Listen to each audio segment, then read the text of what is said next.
E a boa notícia, ela só é boa porque antes nós entendemos amar, de que ninguém é justo.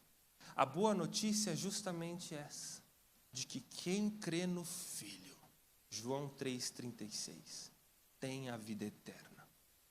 Quem não crê, a ira de Deus permanece sobre ele. Às vezes as pessoas tentam pintar a ideia de um Deus bonzinho, compassivo, benevolente, que não se ira, que não se indigna. Aqueles que creem em Cristo serão absolvidos do tribunal de Deus.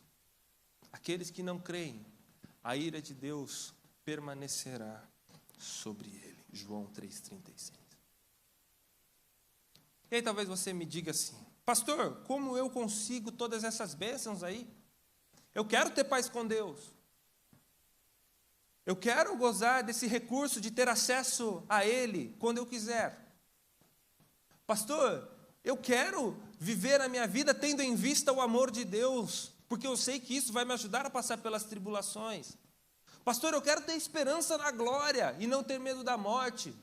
Pastor, todos esses benefícios que o senhor falou são muito bons, eu quero isso, eu não quero ser mais inimigo de Deus, eu quero ter paz com Ele, eu quero ser amado com esse amor especial, e eu quero ter o perdão dos meus pecados, porque eu sei que eu sozinho não consigo me absolver diante do justo juiz que sonda o nosso interior. Eu quero isso, pastor. Como isso acontece? Volte ao capítulo 5, verso 1. Tendo sido, pois, justificados pela fé somente. E esse é o nosso segundo ponto. Um evento violento na história nos promoveu todas essas bênçãos. Existe uma condição anterior a essas bênçãos. Gozar de paz, perdão e amor de Deus requer um status a ser atingido, um estado a ser atingido. Para que essas bênçãos sejam realidades, nós precisamos ser justos, porque elas só estão disponíveis para os justos. Só podem gozar desses benefícios aqueles que são puros e justos diante de Deus. E aqui está uma das doutrinas mais caras para a tradição reformada. Lutero diz que com essa doutrina a igreja vive e sem ela a igreja está morta. Calvino diz que esta é a doutrina dorsal, é o eixo através da qual todas as outras doutrinas orbitam. É a doutrina da justificação pela fé. Porque é um exercício de racionalidade.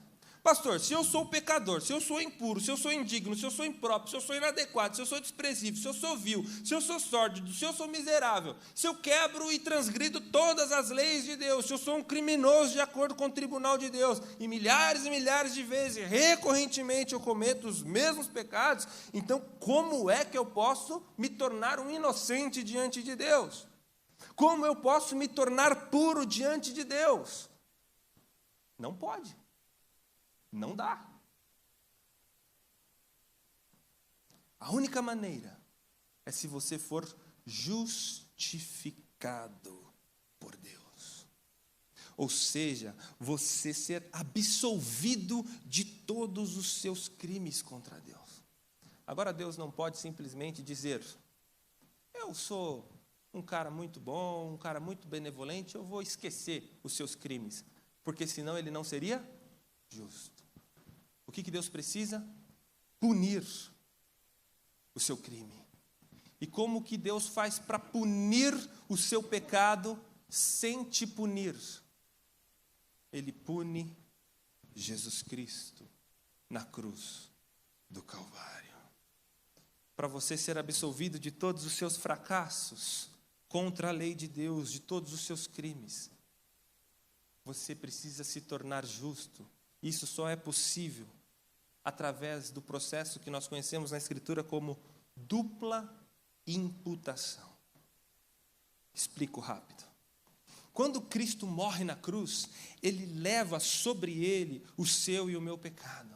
Gálatas 3,13 diz que Ele se fez maldição quando morreu na cruz do Calvário.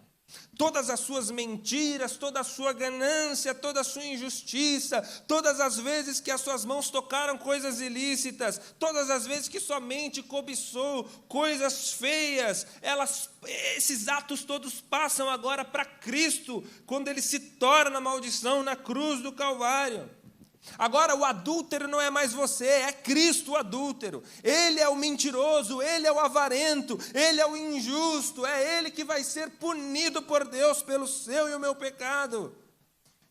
E Jesus se torna uma criatura tão vil. Jesus se torna uma criatura tão miserável na cruz do Calvário, que o próprio Pai não consegue contemplá-lo. De modo que Jesus diz: por que me desamparaste? E a doutrina da dupla imputação, por que dupla imputação? Porque se os seus pecados apenas fossem transferidos para Jesus, e quando Jesus morresse, os pecados desaparecessem com Jesus, fossem expiados pelo número exato de todos os seus pecados na cruz do Calvário, o máximo que isso faria era fazer com que você não fosse mais digno da ira de Deus. Então, Jesus levou o meu pecado, agora a ira de Deus que era para mim, Deus já despejou em Jesus, então eu não sofro mais a ira de Deus. Mas só que você também não tem nenhum mérito. Você ficaria num limbo. Eu não sou mais culpado, mas eu também não sou inocente. E por isso, dupla imputação. Seus pecados passam para Cristo. E a obediência e a justiça do único que nunca cometeu nenhum pecado, a perfeição de Cristo, passa para você. De modo que Deus olha para você e não vê nenhum pecado, porque você é justo diante dele, não pela sua própria justiça, mas pela justiça de Cristo Jesus. Por isso, nós chamamos de doutrina de dupla imputação. Não apenas o seu pecado foi para Cristo, mas a justiça e a obediência dele foi transferida, imputada, atribuída a você. Cristo foi o único perfeito que nunca transgrediu nenhuma lei de Deus. E quando você crê, por isso que o texto diz, sendo justificados pela fé. Quando você crê em Cristo, essa perfeição de Cristo é dada para você. O nosso pecado é debitado na conta de Cristo. E a obediência dele é creditado na nossa conta. É como se Deus, ao abrir o livro de todos os pecados, de todos os homens do mundo, quando chegasse na sua página, Deus não conseguisse ler os seus próprios pecados. Porque Jesus passou a mão e encharcou de sangue. De modo que a obediência dele agora é sua. Por isso que o texto diz que ele rasgou a cédula que era contra você.